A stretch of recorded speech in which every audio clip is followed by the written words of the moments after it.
Olá pessoal, bem-vindos a mais um vídeo do nosso canal e hoje nós vamos continuar estudando Direito Processual Penal para o Tribunal de Justiça do Estado do Paraná. Vamos na tela. Vamos para a tela. Muito bem, muito bem. Artigo 45, parei no 44, vamos ao 45. Bora lá. A queixa, ainda quando a ação penal for privativa do ofendido, poderá ser aditada pelo Ministério Público, a quem caberá intervir em todos os termos subsequentes do processo. O que você precisa saber? Você precisa saber que a queixa pode ser aditada pelo Ministério Público, e já vou trazer para mim para que eu te dê a primeira informação importante para a sua prova. Qual é? A queixa é a peça privativa da ação penal privada.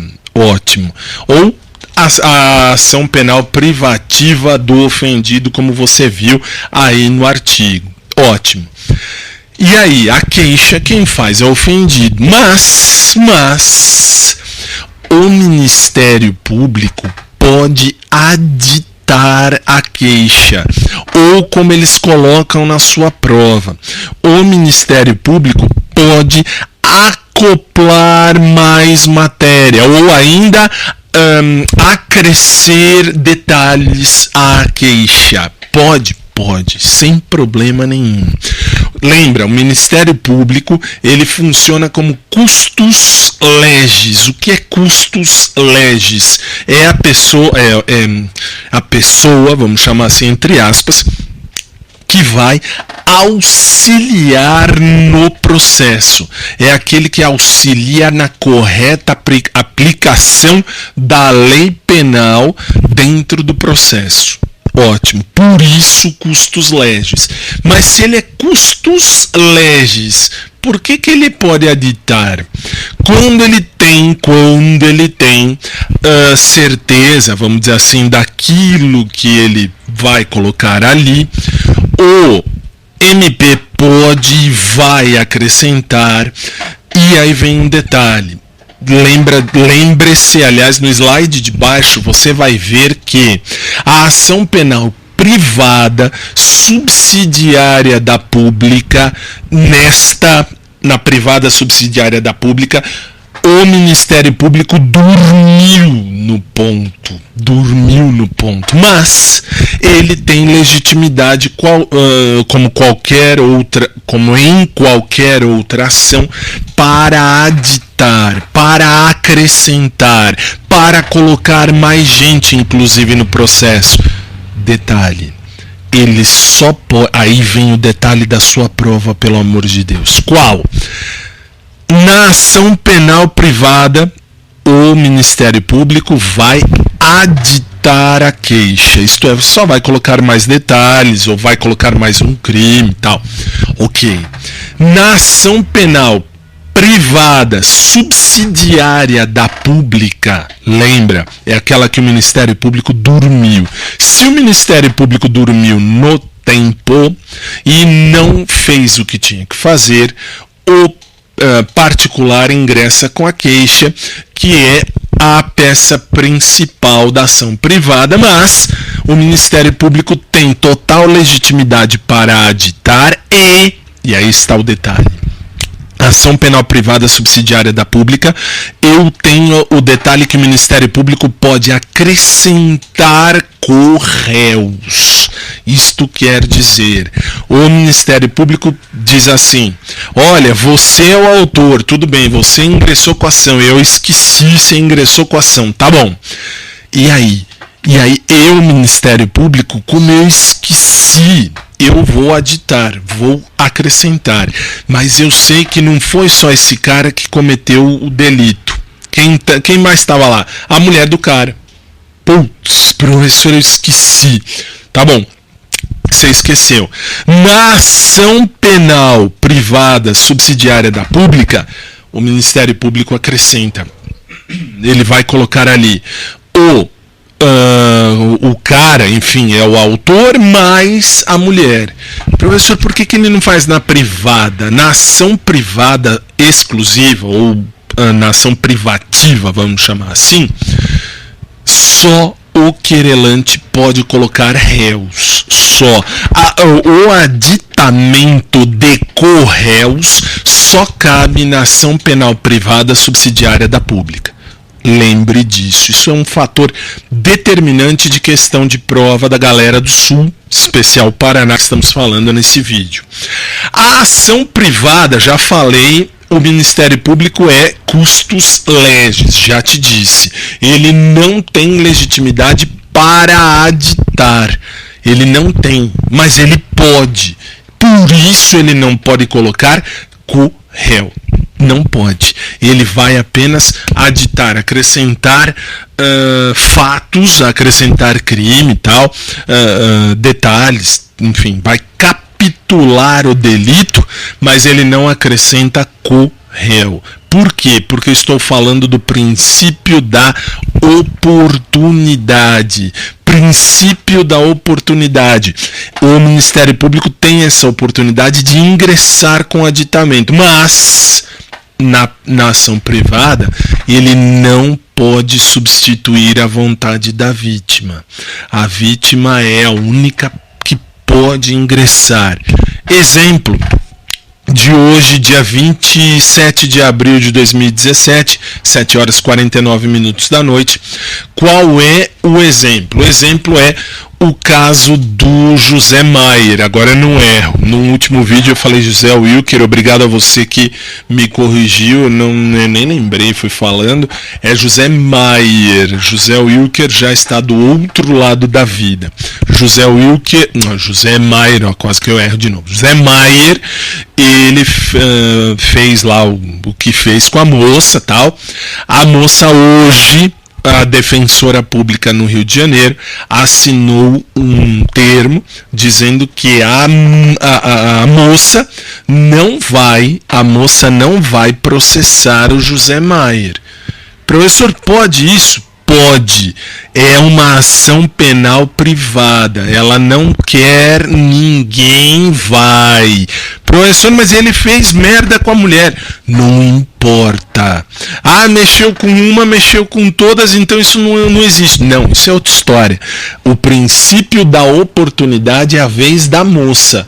A moça tem oportunidade. O Ministério Público poderia colocar um monte de crime, mas ela disse não. Se ela disse não, não haverá ação penal.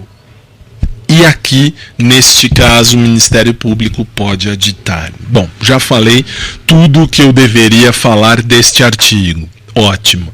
Agora vamos pôr na sua tela para irmos ao artigo 46. Olha lá. Artigo 46. Esse é interessante, olha lá. O prazo para oferecimento da denúncia, se o réu estiver preso, é de 5 dias, contados da data em que o órgão do Ministério Público receber os autos do inquérito policial, e de 15 dias se o réu estiver solto ou afiançado. Eu vou parar aí a primeira parte, porque é isso que me interessa. Não adianta ler tudo. Professor, eu vou ler tudo, vou saber tudo. É bom ler, é legal. Nunca vou dizer para você não leia. Leia, ler faz bem. Ler ajuda, verdade. Mas, olha o detalhe. O que interessa para sua prova? Vou até colocar na tela o artigo e eu. Assim, muito bem. O que interessa para sua prova está aí no artigo 46 em vermelho. É só isso. Se o Ministério Público for oferecer uma denúncia, o réu está preso 5 dias. O réu está solto 15 dias. A partir da data em que o órgão receber os autos do inquérito policial. A polícia acabou a investigação, descobriu e falou, não, tem crime. Tá bom, tem crime. O réu tá onde? O réu está na cadeia, 5 dias. O Ministério Público recebeu os autos, recebeu o inquérito policial, ele terá 5 dias, apenas 5 dias para ingressar com a denúncia. Ele tem que oferecer a denúncia. Se o réu está solto, o réu está na rua, tal, aí o Ministério Público tem 15 dias para ingressar com a mesma ação. Pode? Pode. E aí vem o detalhe. O que é que você tem que saber para a sua prova, meu Deus? Você tem que saber para a sua prova o seguinte: réu preso 5 dias, réu solto 15 dias. Se você estivesse para fazer OAB, por exemplo, a gente diz, é o 5:15 do relógio. 5:15. Denúncia. Recebeu os autos do inquérito, 5:15. 5 dias preso, 15 dias solto. O réu está preso. Aconteceu um crime na cadeia. Descobrimos quem é que foi que matou o cara na cadeia. Foi aquele preso ali, o Joãozinho. Joãozinho foi lá, matou o cara. Tá bom. A polícia descobriu e entregou o inquérito policial para o Ministério Público. O Ministério Público, dali, terá 5 dias para ingressar com a ação. Para oferecer denúncia, que é ingressar com a ação, é isso mesmo. E se o réu está solto, vamos imaginar, foi na rua A, número 2, ali aconteceu o homicídio, o Joãozinho será processado, mas quando o Ministério Público receber os autos do inquérito, ele terá 15 dias. Isso você tem que saber, não tem como fugir disso. Os 5:15... Aliás, cadê a caneta na tela aqui? Os 5:15, você tem que saber. Isso cai. Isso para questão de prova cai. Ótimo, agora vamos lá. Parágrafo 2º. Parágrafo 1º vai dizer: quando o Ministério Público dispensar o inquérito policial, o prazo para o oferecimento da denúncia contar-se-á da data em que tiver recebido as peças de informações ou a representação. Isto é, quando o Ministério Público recebe a informação, se tem inquérito ou se não tem, se não tiver inquérito, mas eles têm certeza de quem foi, ótimo, eles vão oferecer a denúncia. 5 dias se o cara está preso, 15 dias se o cara está solto. Sempre. Mas o que me interessa tá agora aí, ó. O prazo para aditamento da queixa. Nós falamos do aditamento da queixa. 3 dias, a partir de quando? Da data em que o Ministério Público receber os autos. Se ele não se manifestar dentro do tríduo, e agora vamos às questões de prova, deixa eu trazer para mim. Ok, agora sim. Vamos às questões de prova. Falamos do aditamento, vou voltar no aditamento, por quê? Aditei a denúncia, aditei a queixa. Eu, Ministério Público, aditei a queixa porque não fiz a denúncia. Ação penal privada subsidiária da pública.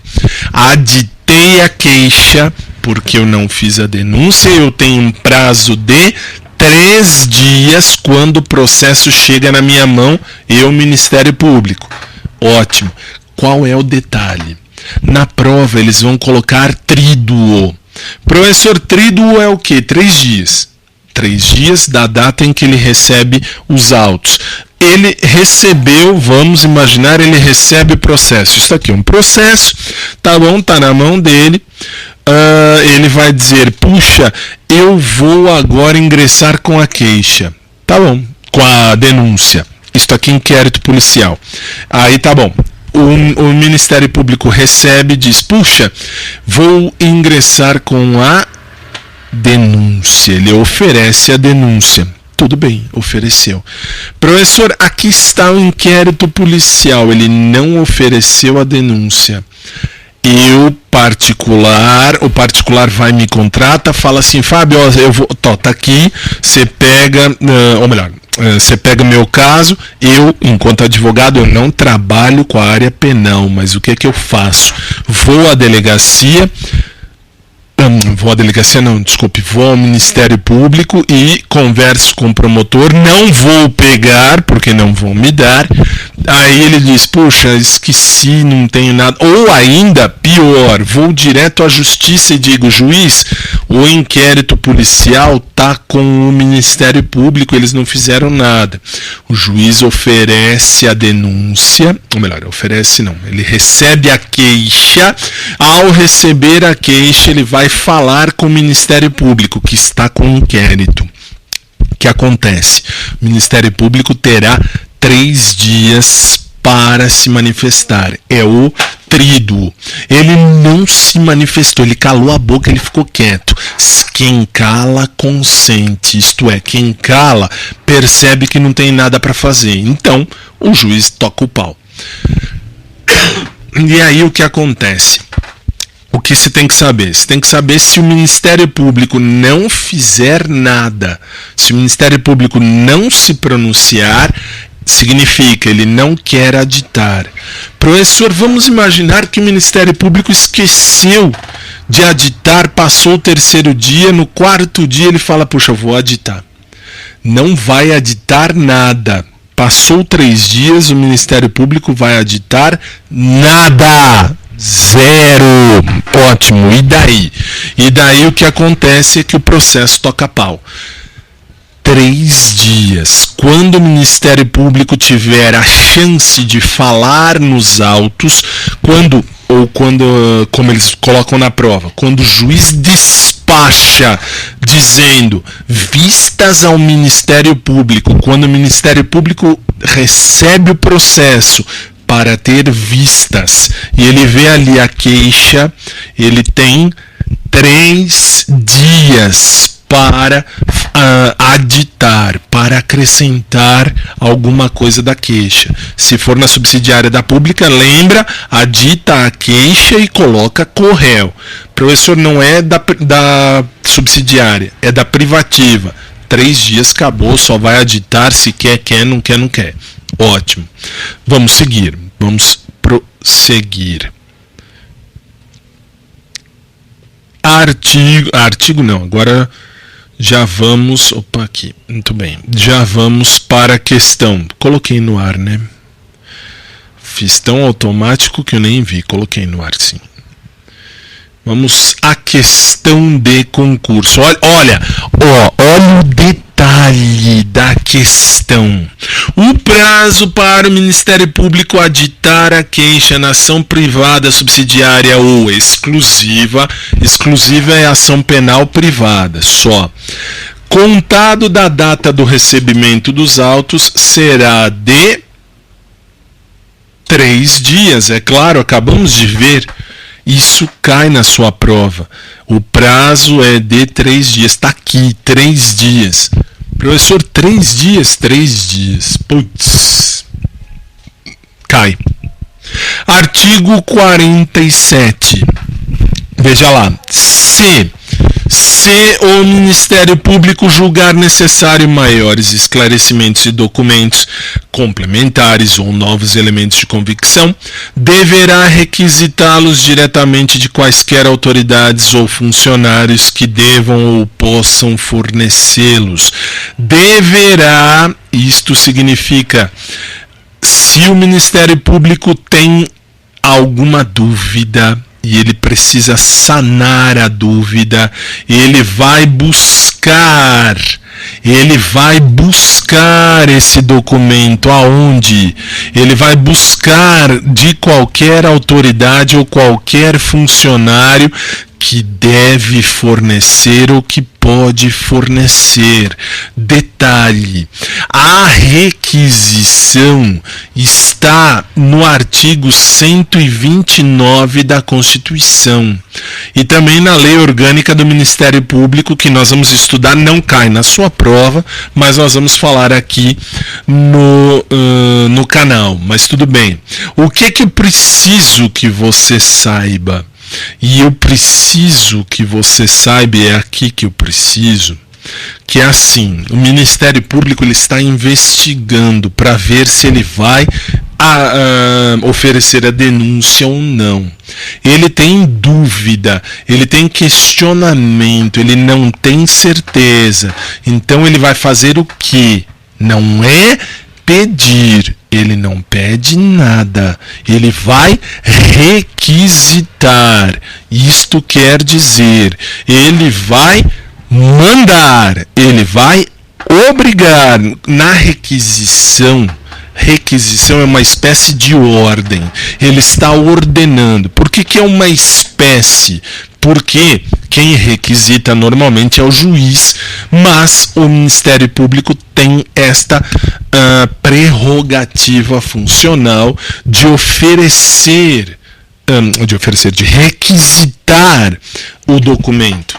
E se a autoridade tem ou sabe quem tem a autoridade, ou dá ou manda o Ministério Público procurar quem tem, mas tem que ser respondida, tem que ser cumprida. A requisição deve ser cumprida. Isso que eu queria que você soubesse. Vamos para a tela novamente. Olha lá. Agora, artigo 48. A queixa contra qualquer dos autores do crime obrigará ao processo de todos, e o Ministério Público velará pela sua indivisibilidade. Só aqui eu tenho duas questões de prova. A primeira, vamos lá, vem para mim. Aqui. A primeira, câmera externa, muito bem. A primeira questão está na parte pretinha do artigo 48.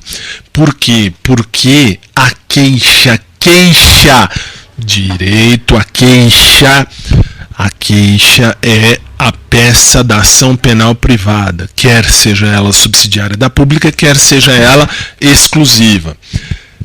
Ela obriga o processo de todos. O que significa isto? Se eu vou me queixar, se eu vou apresentar um processo ao juiz, eu tenho que falar de todos os participantes daquele crime. Professor, me assaltaram, levaram meu celular, eram 4.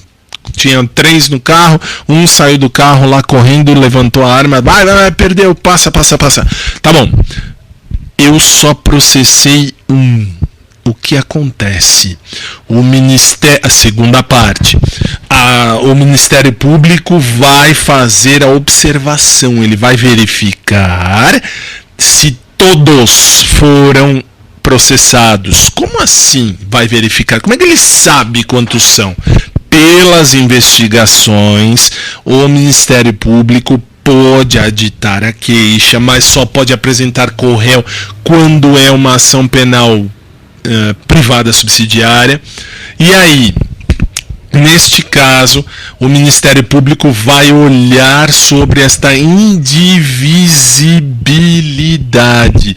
Se eu fizer a queixa contra um e não contra todos, eu estou renunciando o direito da ação penal dos não processados.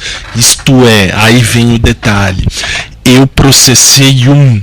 Eu sei que eram 4, eu processei um. Ou eu, na petição do juiz, eu disse, juiz, eram 4. Eu já falei que eram 4. Só identifiquei um. Tudo bem, mas eu falei que eram 4, tá lá. Professor, eu disse, eu fui assaltado por um. Putz, eu esqueci os outros 3. Aparecem os outros 3. E o que te assaltou não aparece. Professor, o que acontece nesse caso? Nesse caso, você ofereceu a queixa contra aquele cara que te assaltou, esqueceu dos outros, do verbo haver, há a extinção da punibilidade para os que você não processou. Mas aí vem o detalhe: extingue a punibilidade daqueles que você não processou. E aí? Professor, eu não processei porque eu não sabia. Se extinguiu a punibilidade dos que você não processou, olha o detalhe, você falou, professor, eu não processei porque eu não sabia. Você tem prazo para aditar a queixa. O Ministério Público vai aditar a queixa. Professor, eu não processei porque eu não quis, porque eu falei, quem me assaltou foi ele. Aí vem o segundo caminho. Você não fez porque não quis. Você não citou os 4, citou apenas um. Os outros 3 você não citou porque não quis. Resultado, os outros 3 têm extinção da punibilidade. 3 livres.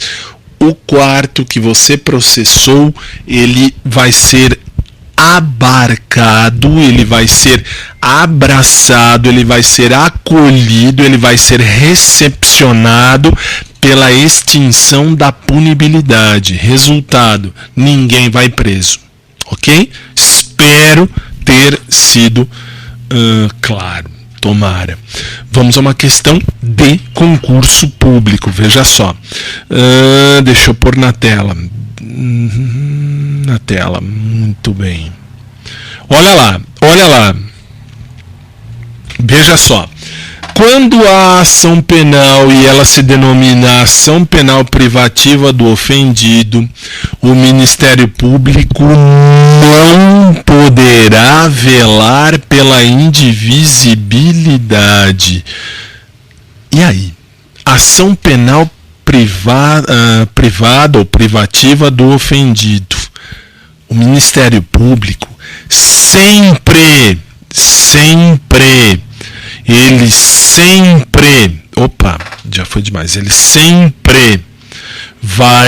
sempre vai velar pela indivisibilidade. Está errado, porque o não quebrou a questão.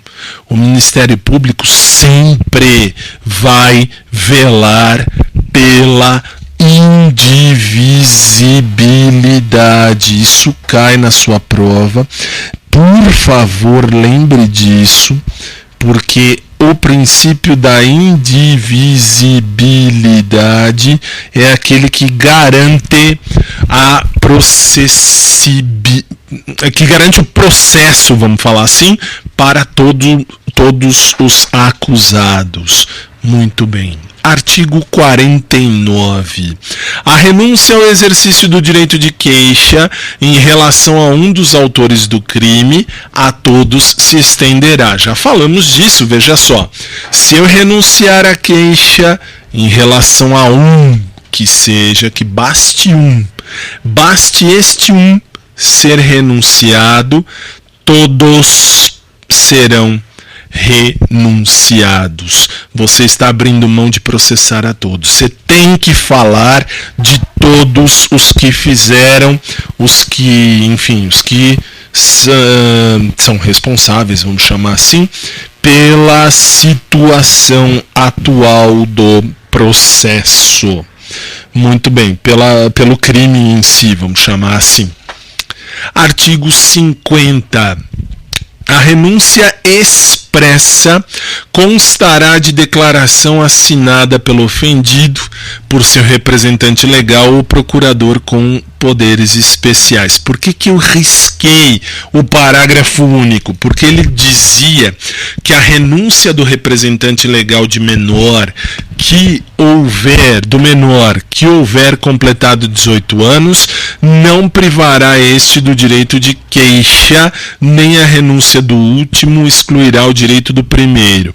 Isto quer dizer, a renúncia ela pode ser expressa ou tácita, a renúncia escrita é a expressa, a renúncia escrita ou expressa extingue a punibilidade, ninguém será punido. O parágrafo único está tacitamente revogado. Maior de 18 anos é absolutamente capaz. Nós já falamos isso 500 trilhões de vezes.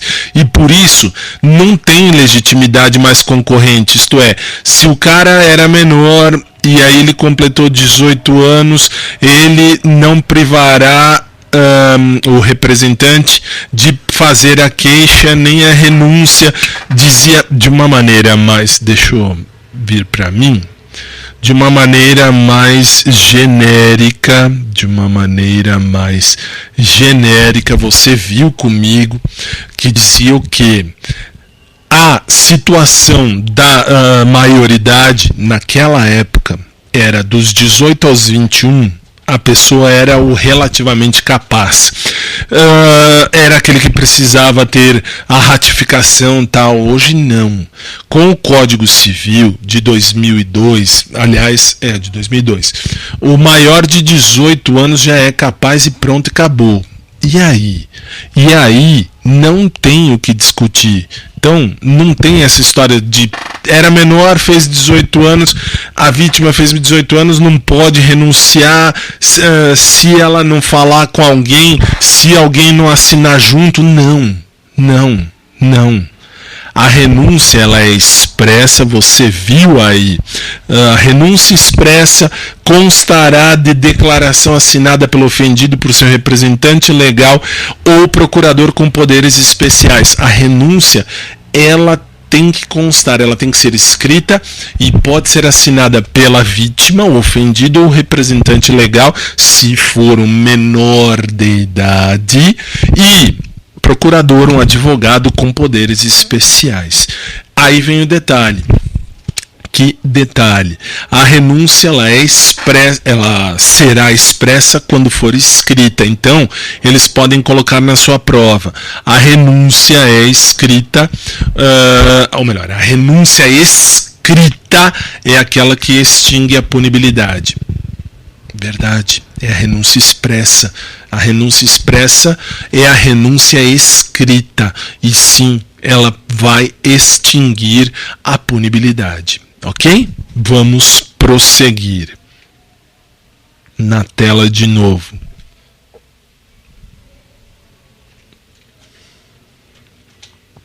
Artigo 51.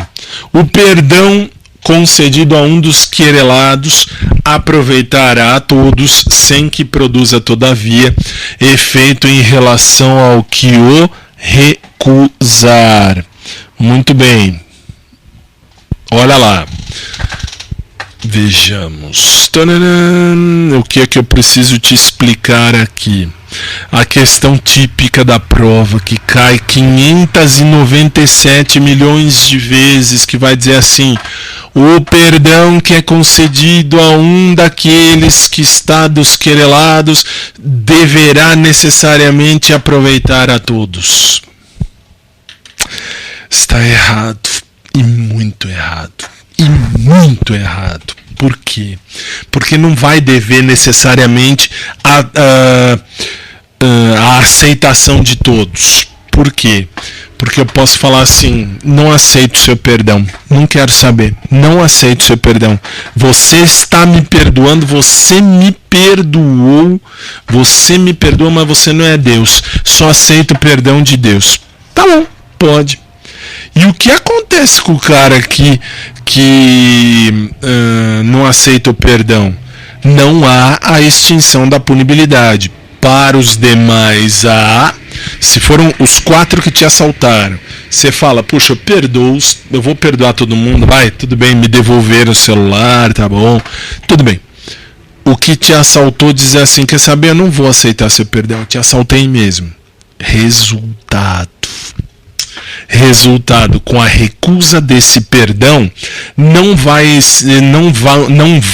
existir os efeitos jurídicos. Que efeitos? O efeito principal, a extinção da punibilidade. Não terá como extinguir a punibilidade. Isto é, a pessoa que diz: não, eu não recebo o seu perdão, não aceito o seu perdão, esse vai continuar sendo processado. Detalhe, cai na sua prova: o perdão é ato bilateral. porque bilateral. Eu dou o perdão, você aceita ou não. Depende da sua aceitação. Se aceitou, aceitei, professor. Tá bom. Se aceitou, vale a pena, beleza, você tá tranquilo, tá favorável, aquele funk maldito, graças a Deus saiu do ar. Eu nunca mais ouvi, espero não ouvir. Mas tudo bem, está tranquilo, você aceitou o perdão. Acabou, extinguiu a punibilidade, o processo acabou. Professor, eu não aceitei. O processo continua para você, ainda que todos tenham aceito o perdão. Você não aceitou, o processo continua para você. Ok? Professor, quem é o idiota que vai falar que não aceita? Quem tem plena convicção de que não fez nada. Normalmente é esse. É esse que diz assim, eu não fiz nada. Se eu não fiz nada, eu não fiz de propósito. Pode acontecer. E aí ele não aceita. Na prática, normalmente é assim. Vamos seguir. Aliás, eu cismei de colocar aqui, né? Que coisa. Ah, não, vocês não estavam vendo. Eu apertei o botão errado, por isso. Vamos lá. Agora tá. No botão certinho. Tá, muito bem. 8h17 em São Paulo. Artigo 52. Se o querelante for menor de 21 e maior de 18, o direito de perdão poderá ser exercido por ele ou por seu representante legal, blá, blá, blá, blá. Isso tudo caiu por terra, não cai na sua prova. Por quê? Porque maior de 18 anos já é absolutamente capaz. Joga no lixo o artigo 52. Manda pro inferno esse artigo. Ok? Muito bem. Vamos lá. Artigo 53. Se o querelado for mentalmente enfermo ou retardado mental e não tiver representante legal ou colidirem os interesses deste com os do querelado, a aceitação do perdão caberá ao curador que o juiz lhe nomear. Presta atenção. Se o querelado for mentalmente enfermo e na prova eles vão colocar retardado mental, e já vou vir, vem para minha câmera, deixa eu trazer aqui, porque aí vem um detalhe. Eu tenho, sempre quando eu falo desse artigo, eu paro e explico. Nós estamos no momento atual da história da humanidade em que tudo é o politicamente correto. Por que o politicamente correto? Por exemplo, vou falar que o fulano mora na comunidade. Comunidade é favela. Professor, mas favela é meio pejorativo. Eu tenho 39 anos nas costas, falo sem problema, envelhecer é um ato que só será dado para poucos, muitos vão morrer no meio do caminho, tá bom? Mas e daí, o que você quer falar com isso? Quero dizer que hoje em dia tudo é o politicamente correto.